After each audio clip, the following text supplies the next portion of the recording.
দুনিয়াতে থাকতে হবে মুসাফিরের মতো। সকালে আছেন সন্ধ্যার গ্যারান্টি নাই, সন্ধ্যায় আছেন সকালের গ্যারান্টি। দুনিয়াতে মুসাফিরের মতো, দুনিয়ার প্রেম দূর করতে হবে। 2 নাম্বার, মনের মধ্যে হিংসা রাখা যাবে না। কি রাখা যাবে? যেটা রাখা আমাদের এখন ফরজ, এই হিংসা রাখা এখন মুসলিমদের ফরজ হয়ে গেছে। হিংসা না করলে পেটের ভাতটুকু হজম হয় না। কারো রাইজিং দেখলেই, একটু রাইজিং দেখলেই হিংসা, হিংসা রাখা যাবে না।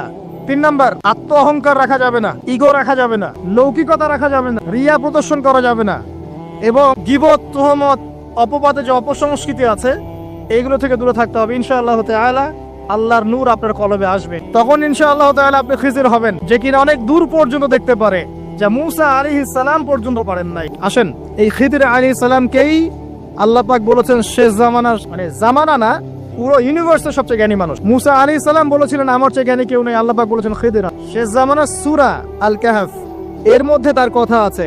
এটা আপনাকে ডাইরেকশন দিচ্ছে যে শেষ জামানায় যদি আপনি হকপন্থী হতে চান, আলোর সন্ধান পেতে চান, খিদির আলাইহিস সালামের মতো দূরদর্শিতা সম্পন্ন হতে হবে।